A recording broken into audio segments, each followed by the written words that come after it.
dicho esto, damos vuelta a la página, ya lo paso a presentar a Daniel Pérez Guillén, que me acompaña, secretario adjunto de la CTA de Buenos Aires. Gracias por venir. Gracias a ustedes, es un gusto siempre estar acá. A ver, para conversar mucho más allá de la situación particular de la Argentina que se vive hoy, quiero que me acerques a alguna reflexión del país en términos generales, digo, y te invito a reflexionar porque me parece que de vez en cuando está bueno parar la pelota y decir dónde nos encontramos.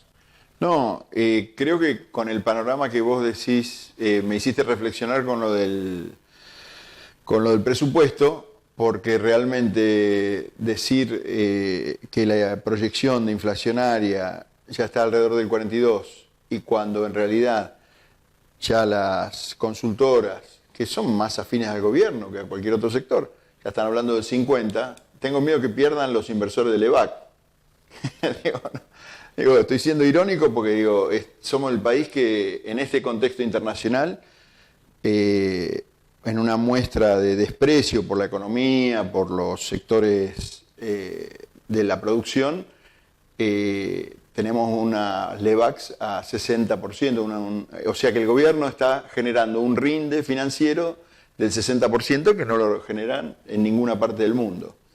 Y aparte, está garantizando perder en todos los flancos, porque tenemos esa bicicleta financiera por un lado y la suba del dólar por el otro, con los datos que evidentemente alguien conoce, porque Caputo vendió las LEVAC y compró dólares cuando correspondía, hizo la diferencia. Entonces, lo que se está garantizando es una cosa tan contradictoria, es que logran tener derrota en todos los planos, porque tener el 60% de las LEVAC y a su vez tener una fuga tan alta de capitales es una contradicción que solo un desastre como el que están manejando se permite en el mundo. Y esto en un contexto, de lo que vos me decías, un contexto mundial en el que evidentemente existe una guerra comercial entre Estados Unidos, China, Rusia, y que a nosotros nos mete en un problema serio. Digamos, yo te comentaba antes que lo de los cuadernos. Los famosos cuadernos tienen una parte que es muy divertida para la telenovela, que es si el tipo escribió, si no escribió, si están inventados o no. Ahora, atrás de eso esconde evidentemente un aparato mucho más grande que el del gobierno, que es el que está, digamos, persiguiendo a Techín, a Bridas, que no los podría perseguir Macri porque no tiene el poder para hacerlo. Evidentemente hay un problema con la obra pública, que es lo último que se ve que vienen a quedarse de los sectores del poder, y a decirle a la la organización habitual de coimas, que debe tener 70 años, 90 años en la Argentina, de cómo se distribuye la obra pública, de la que Macri es uno de los principales organizadores, le viene a decir, muchachos, de esto no lo manejan más ustedes, porque nosotros por eso, lo que comentaban algunos periodistas del tema de las represas chinas, que aparentemente las quiere hacer Estados Unidos. Entonces, para sacarse del medio todo eso, hacen este terremoto, pero este terremoto nosotros lo pagamos también. A ver, pienso en esto que traes a colación, la situación particular de los cuadernos. Hemos perdido o perdemos, digo, los argentinos una posibilidad de conocer realmente el esquema de obra pública y el esquema del funcionamiento a raíz del manoseo que tiene la situación particular. ¿Crees que nos perdemos quizá la situación de conocer realmente cómo funciona ese esquema? Exactamente, primero porque yo soy trabajador judicial y si bien no soy abogado ni soy juez, trabajé siempre en penal y esto no se puede contar como prueba esos cuadernos, porque son fotocopias. Entonces nadie puede decir si esos cuadernos son reales o no. De ahí en más empieza que, bueno, si se pudieran probar las cosas que dice ese cuaderno y hubiera cosas coincidentes en los distintos... No, pero cada uno confiesa una cosa que le sirve al juez y al fiscal, que son totalmente contradictorias con las que confiesan los otros. Entonces... y que uno lo ve en una línea de persecución política en la que evidentemente van a llevar a procesamiento, o ya hoy dictó de nuevo el procesamiento de la expresidenta Cristina Kirchner Bonadío, y que realmente eso, si en algún momento lo tomara una casación, una cámara neutral, o si eso llega alguna vez a un organismo internacional, todo eso va a ser nulo, porque realmente, más allá de que sea cierto o no, cómo se cosechó la prueba, digamos, se cosechó para hacer el telenovelón y no para hacer una causa penal. Y esto que decías vos es importante, porque habría que desmantelar todo ese proceso con el cual se enriqueció Franco Macri, que es esa multiplicación de obra pública que empezó con el proceso y que se fue afianzando gobierno tras gobierno, y en la que por supuesto había vueltos y recorridos y las licitaciones, todo el mundo sabía evidentemente que se repartían entre los más poderosos. A mí me da la sensación que en definitiva los que nos intentan trasladar es que hay corruptos buenos y corruptos malos. Digo, López hasta hace muy poquito era un corrupto malo, claro. José López, hoy que explicó o que lo dijo, contó que la llamaba Cristina, que dijo que se quedaba, pasó a ser un corrupto bueno. Digo, Calcaterra en su momento fue mencionado también, se presentó a declarar y todos decían es un corrupto bueno porque fue hacerlo de manera, digo, voluntaria. Por el lado de Clarence, un corrupto malo. Digo, en definitiva, es algo hasta cultural muy profundo lo que nos están intentando trabajar y es grave. Para mí es muy grave y permitime una digresión porque ustedes que manejan los medios van a sabérmelo explicar mejor, que es un proceso en el que no solo los medios, que hoy hay una red de medios no solo dominante, sino monopólica y en algunas provincias oligopólica, sino que antes generaban sentido, ahora generan la realidad. Porque yo lo veía la otra vez discutiendo en un programa de televisión y diciendo, varios periodistas de acuerdo, dice, todos vimos a López revoleando los bolsos por la pared del convento. Y esa filmación no existe. Ahora, todos lo vimos. ¿Y cómo es que todos vimos algo que no existe? Entonces, esto es lo que digo, es muy difícil llegar a establecer un punto de realidad cuando la realidad la están inventando desde los medios. Entonces, evidentemente que hay que investigar por qué un tipo sale, como hay un humorista que lo dice muy bien, dice, no, yo cuando no puedo dormir lo que hago es eso, salir con un bolso con 9 millones de dólares y una ametralladora, cada uno canaliza por donde puede. Dice, pero está bien, eso hay que investigarlo, y realmente hay que investigarlo, y por ejemplo una investigación seria sería seguir esos paquetes termosellados de dinero que finalmente terminaron en un banco vinculado a Brito. Pero no, parece que ahora hay que hablar de otra cosa. Entonces, digamos, acá lo que hay es mucha operación y no se permite investigar nada en profundidad. Yo creo que sí que sería una oportunidad para decir, bueno, cómo se hace la obra pública, cómo se planifica la obra pública, es fundamental en este momento, porque aparte este gobierno produjo en el primer año un montón de despidos que fueron ocultados. ¿Por qué? Porque el segundo año puso en marcha la obra pública. Exacto. Entonces reemplazó. ¿Pero cómo reemplazó? Reemplazó empleos de alta calificación, de altos sueldos, empleos decentes, con sueldos dignos, con obra social, los reemplazó por empleos precarios, de menos calificados, más baratos, y que hoy, por disposición del FMI, todos esos empleos se van a pique porque se para la obra pública. Entonces sería muy bueno discutir la obra pública.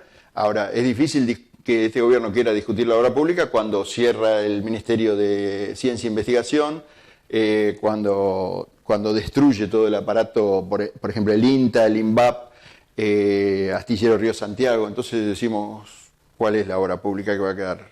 Si eso son producción, investigación, sectores que tenemos ventaja competitiva, tecnología, inteligencia puesta ahí.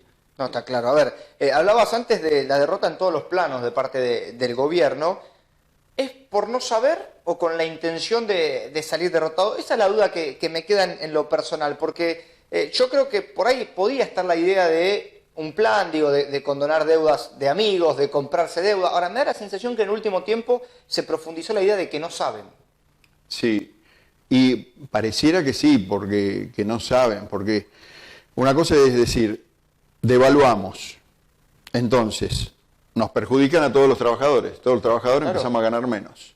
Ahora, como devaluamos, generamos un precio competitivo para producir para afuera, exportamos, importamos menos porque tenemos menos dinero, entonces equilibras la balanza, cambia la relación del turismo, Ahora, estos muchachos no logran ninguna. No pasa eso, a eso voy. Este es el problema, que ellos dijeron, bueno, le sacamos la plata de los bolsillos a los trabajadores, entonces frenamos la inflación. Y la inflación se la están calculando en 50% los sectores amigos del gobierno. Entonces digo, esto es lo raro. Lo demás, yo sí creo que venían a hacer lo que vinieron a hacer, a la continuidad del Estado benefactor. Lo que pasa es que el Estado benefactor se entendió siempre como el Estado que protegía a los más débiles. Nosotros hoy tenemos un Estado benefactor que defiende a los más poderosos. Digamos, el dinero es el mismo, lo que pasa es que lo transfirieron de los jubilados, de los discapacitados, de los trabajadores, de los niños, lo transfirieron a las grandes finanzas, lo transfirieron a las cerealeras, a las mineras. Digamos, es un Estado benefactor, pero para el sector más poderoso. ¿Qué tiene que pensar el trabajador del que venimos charlando, digo, como esa idea de la Argentina que se viene por delante? Y te lo consulto porque, a ver, las variables económicas ya, digo, las hemos repasado, no son alentadoras, pero también el ser humano vive de la esperanza, del anhelo y del deseo de estar mejor constantemente. Digo, el trabajador raso y el de la diaria, ¿se puede esperanzar con que dónde puede arraigar ese sentimiento que lo motiva aunque sea un poco?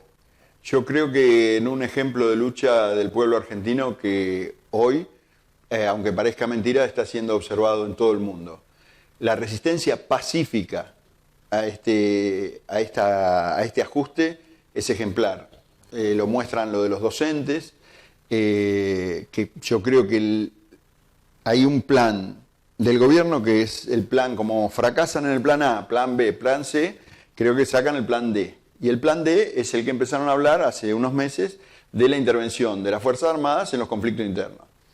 Esto es decir, si uno aprieta tanto que la gente se enoja, la reprimimos. Ahora, me parece que hay una inteligencia muy fuerte de la organización del pueblo argentino que, por ejemplo, cuando se moviliza en Moreno, que nadie puede decir que se moviliza a favor de tal partido o tal otro. Ahí el intendente es de la Cámpora y no es el intendente de la Cámpora el que está manejando las movilizaciones. Suteba participa, pero no es el que conduce el conflicto. Hay una organización popular muy importante y pese a la violencia de la respuesta, porque pensemos que esa maestra voló 6 metros por lo menos desde la escuela, apareció en la casa de enfrente y el otro auxiliar murió ahí en el patio que también... Después de eso hay canallas suficientemente impunes como para tajearle la panza a una docente y la gente está dando la respuesta más inteligente que es cada vez se movilizan más y cada vez y siempre en paz. Porque eso es lo que permite identificar claro. Quién es el que está generando esto y cómo es el proceso. Porque yo la escucho a Vidal diciendo, el problema es la intendencia de Moreno. Macanudo, pongamos que el problema es la intendencia de Moreno. Ahora, la intendencia de Moreno es la responsable de la escuela que hizo volar 6 metros a la directora. Me parece que ella se está sacando el tema de encima y que si esto permitiera una respuesta violenta del pueblo, le permitiría a la gobernadora justificarse en esa violencia. Creo que hay una respuesta muy inteligente del pueblo argentino. Y cierro con esto, te robo un segundo más. Para mí, lo entendí cuando llevaron preso a Lula y el Pepe Mujica dijo, esto a los argentinos no se lo hacen. A ver, es buena definición, pero pienso también, digo, atándolo a Mujica y a Lula, ¿qué pasa con los dirigentes? Porque en definitiva, la expresión o la canalización de este ejemplo de lucha o de esta movilización orgánica o hasta genuina que puede tener parte de la población, tiene que canalizarse en una oferta electoral, digo, porque estamos a nada de las elecciones y estamos ya, digo, último tramo de este año, el año que viene arrancará todo en marzo, pero la vorágine electoral argentina hace que ya se tenga que votar. Digo, ¿cómo lo ves a los dirigentes en esos términos? Yo lo veo complicado, lo que vos decís coincido totalmente, creo que ya tendríamos que tener una oposición organizada y lamentablemente eso no existe hoy. Creo que desde el sindicalismo también tendríamos que dar una respuesta mucho más contundente, pero bueno, nosotros desde CTA lo que podemos decir es estamos al frente de todos los conflictos, estamos siendo los principales atacados porque el principal ataque sobre el trabajo es en el Estado, donde nosotros tenemos la mayoría de los gremios. Ahora, en esto el miércoles nosotros tenemos un paro y movilización muy contundente de todos los sectores del Estado de la provincia de Buenos Aires. Ahora, querríamos haber tenido una respuesta coordinada más fuerte. Creo que el paro del 24 y el 25 es un comienzo en esto. Creo que el principio de esta síntesis sindical y política empezó con la resistencia a las leyes previsionales. Y creo que ahí se empezó a revertir esa relación de fuerza.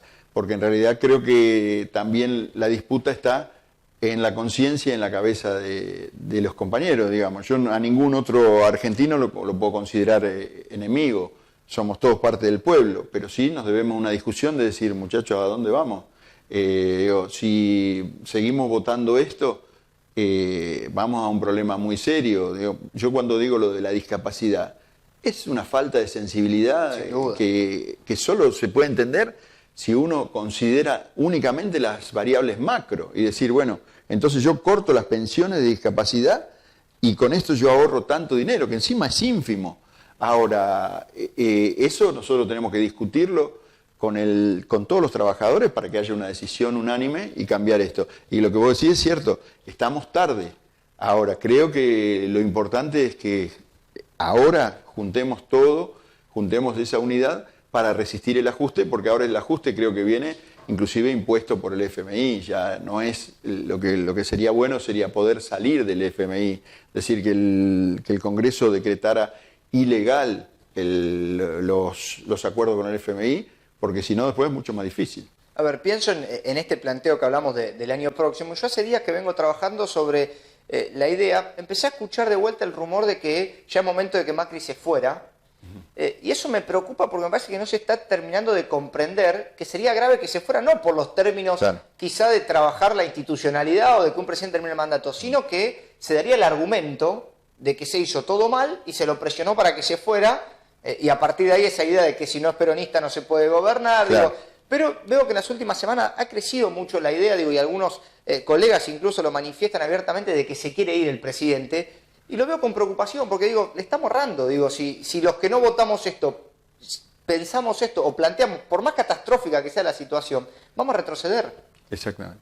No sé si coincidís con esto, si te preocupa, si sos de la idea de decir, no, me parece que se hizo todo tan mal que realmente hay que acelerar los procesos, o cómo lo ves. No, yo estoy de acuerdo con lo que decís vos, y quizás, si nosotros lográramos ver en esto como un problema a resolver, bueno, lo tendremos que resolver con que el próximo presidente pueda tener un proceso de revocatoria de su mandato, como tienen muchos países. Ahora, hoy eso no existe. Entonces, lo que vos decís es claro, este gobierno tiene que llegar al final de su mandato. Nosotros aspiramos a que ese traspaso se haga en paz y con... Lo que pasa es que también lo esperamos con la gente comiendo. Sí, está clarísimo. Entonces, el contexto. Lo que parece raro es que este gobierno encuentra la resistencia en los trabajadores, encuentra la resistencia en los jubilados, encuentra la resistencia en los docentes, y el gobierno dice no, y lo ratificó el presidente en el último discurso. Esta es la única opción. Sabemos que es malísima, pero es la única opción. Y no es la única opción. Claramente no es la única opción.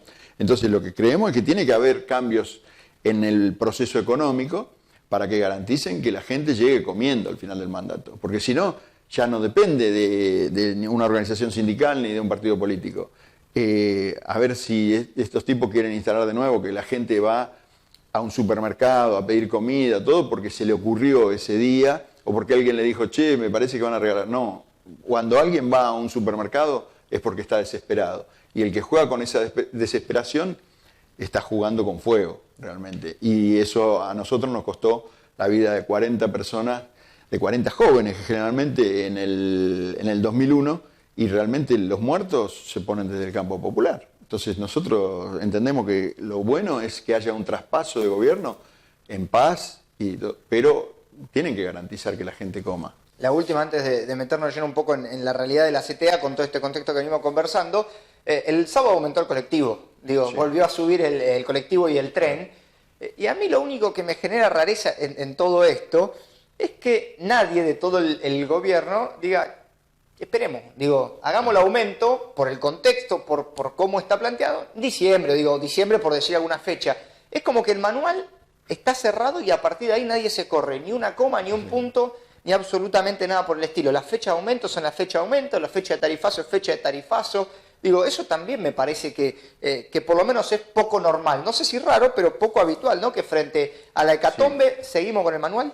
Sí, yo creo que hay una etapa en que cuando el poder real era de los sectores productivos, mentían para imponerse y decían, no, porque vamos a estar mejor, porque todos vamos a producir más y entonces todos vamos a consumir y todo. Era una mentira, pero tenía un horizonte moral, inclusive, sí, económico y moral.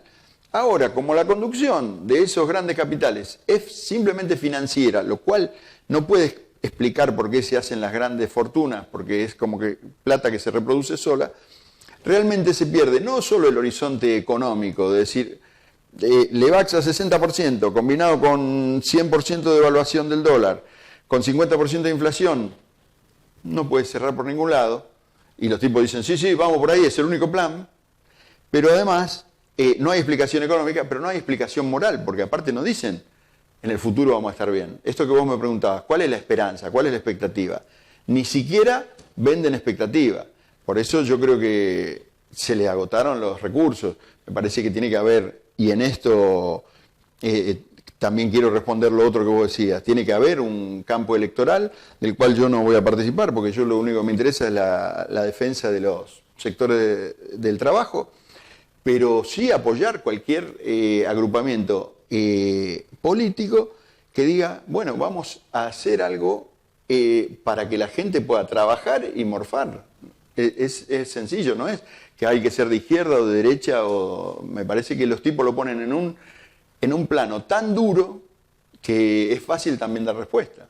En todo esto, digo, todo este contexto, CTA, digo, ¿qué rol les está tocando atravesar? Porque, a ver, sabemos que, lo decías vos, digo, abarcan quizá todas las situaciones del Estado, y el trabajador del Estado ha sido el enemigo del gobierno, a algunos no les gusta, pero primero fueron los estatales, después son los docentes, este año son docentes y médicos, digo, en algún momento también judiciales ha tenido su situación de rispidez para con el gobierno, digo, en todo ese contexto, ¿cómo se lleva esto?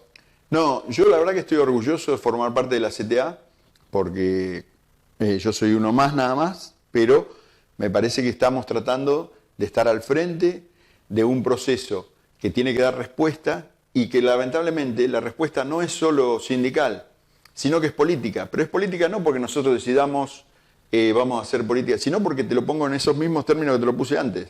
Cuando vos salís a defender el puesto de trabajo, la comida de la gente, la jubilación, la pensión, nosotros estamos hablando de un tema que es gremial y es político. Entonces nosotros estamos hoy en la calle dando una discusión sindical, pero también política. Y me siento orgulloso de eso. Creo que lo que estamos tratando de estar a la altura de las circunstancias, por eso creo que nosotros tenemos que confluir muy prontamente en una unidad con todos los sectores de la corriente federal, sindical, de toda la CTA y de la CGT.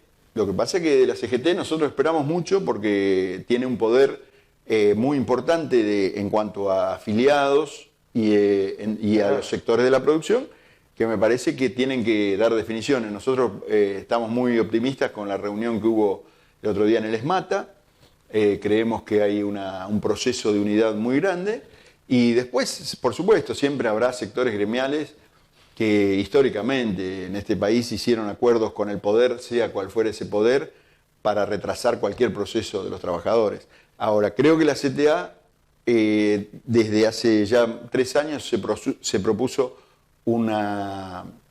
como objetivo la unidad.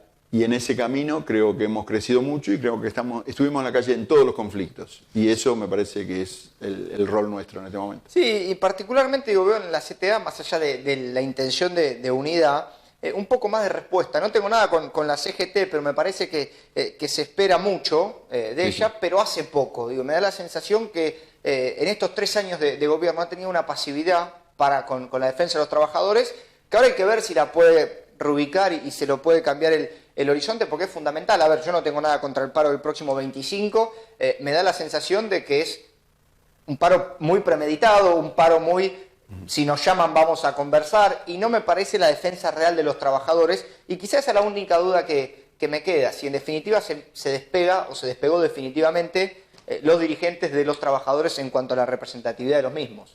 Sí, siempre uno tiene esa duda, pero por eso te digo que lo de Les Mata el otro día para mí es una señal muy fuerte. ¿Por qué?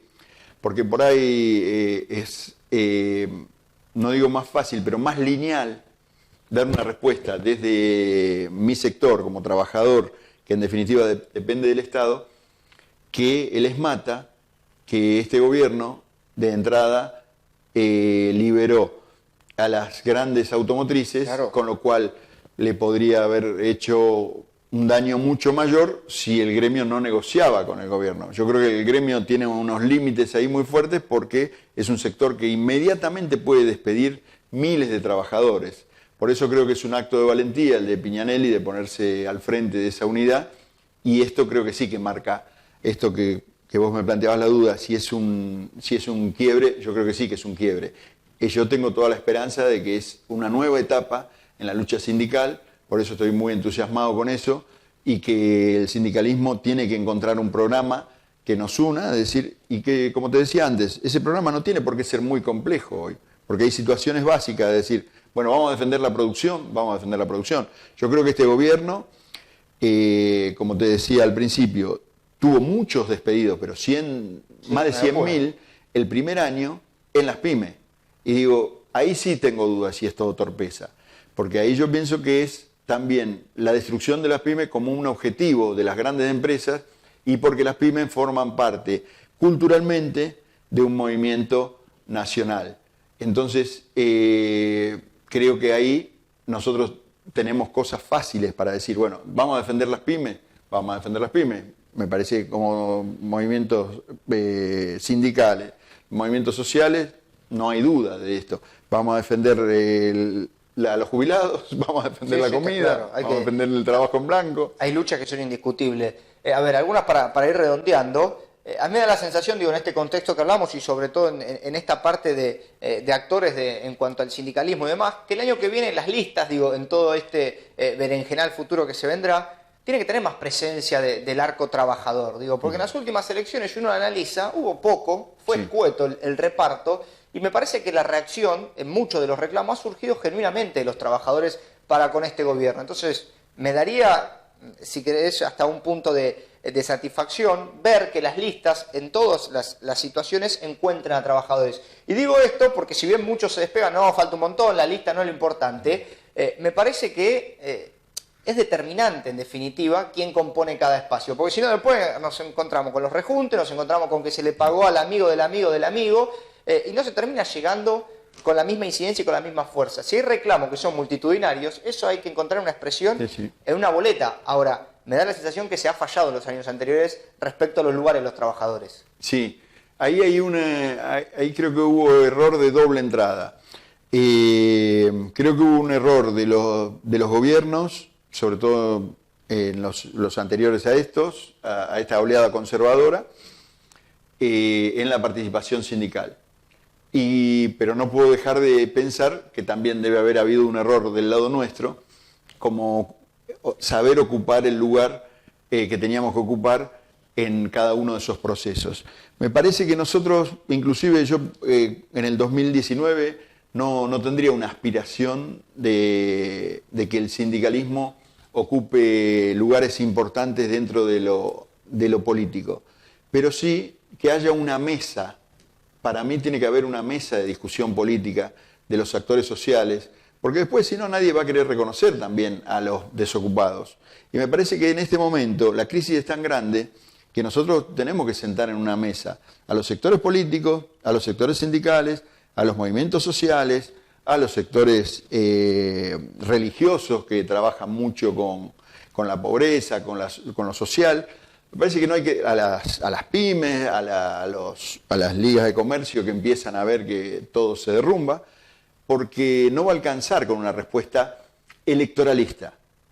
Me parece que nosotros tenemos que dar una respuesta política, pero una respuesta política que tenga una mesa donde se discuta lo global, porque por ahí uno elige un buen candidato y se gana. Ahora, gobernar esto va a ser muy difícil. Esto va a ser pesada herencia. Porque hay una cosa en la que estos tipos han sido muy inteligentes, porque los tipos hablaban de la corrupción cuando tenían un plan sistemático de corrupción. Entonces, ya estaba instalado que el gobierno anterior era corrupto. Y hablaban de que el gobierno dejaba una tormenta perfecta, cuando ellos planeaban dejar una tormenta perfecta.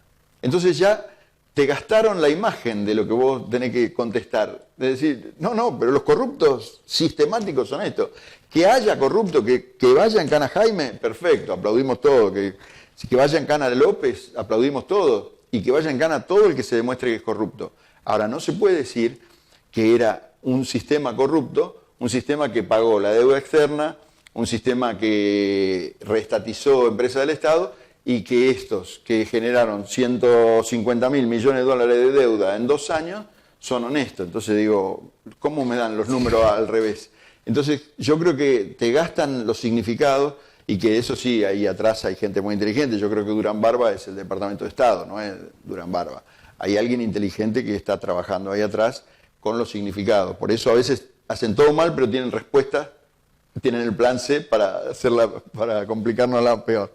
Así que, pero yo tengo expectativa de eso, de una gran mesa donde yo creo que el sindicalismo sí tiene que tener voz ahí, pero la misma voz que tienen que tener las pymes, la misma voz, porque creo que va a ser un gobierno de transición, está gastada la palabra. Yo tengo que ser un gobierno refundacional casi, y que nos ponga en un sistema social distinto, porque ahora habría que derogar todas las leyes que hicieron estos tipos. Primero, de permitirle a las grandes empresas que giren todas sus ganancias al exterior. Eso no ocurre en ninguna parte del mundo. Y estos tipos han logrado destruir todo un sistema económico y hasta jurídico. Sí, realmente creo que cuando se habla tanto del significante de las palabras, la pesada herencia, digo, también ya está gastada, pero me parece que es una realidad para futuro. Daniel, decías, el miércoles paro. El miércoles es paro y movilización de todos los trabajadores del Estado, ATE, SICOP, Asociación Judicial Bonaerense, SUTEBA, todo el Frente Gremial Docente. Creo que va a ser una movilización muy grande en La Plata. ¿Van a La Plata? Sí. Y creo que va a ser una muestra de que Vidal tiene que empezar a ver, Vidal que está tan contenta con ser el recambio de Mauricio Macri, decir, no, Vidal es lo mismo que Macri. Es decir, no puede desentenderse de esta situación y decir, no es responsabilidad de ella. Ella también endeudó la provincia de Buenos Aires a unos límites insospechados y sin embargo estamos peor que antes. Entonces, o empieza a dar respuesta o empieza a dar un cambio, o decimos, queda bien definido que es el mismo programa y que lleva solo hambre y desocupación. Importante, entonces eso a partir del próximo miércoles. Tengo un amigo, a ver, no sé si nos está viendo, me comenta al rumor que tenías un programa, no sé si lo seguís teniendo, de rock, ¿puede ser? No, ojalá. No tenías un programa de rock. Entonces... Hace muchos años sueño tener un programa de radio para pasar música, no solo rock, no es la mayor especialidad, aunque sí venía escuchando Jeff Beck recién, pero no me da el tiempo, lamentablemente. Puede que se haya equivocado o que yo leí rápido el mensaje. Pero bueno, Daniel, agradecerte que haya venido a conversar hoy aquí con nosotros y a disposición. A ver, sabemos que son los meses que se profundiza la lucha y que va a ser un fin de año realmente complicado, difícil. Esperemos que en paz.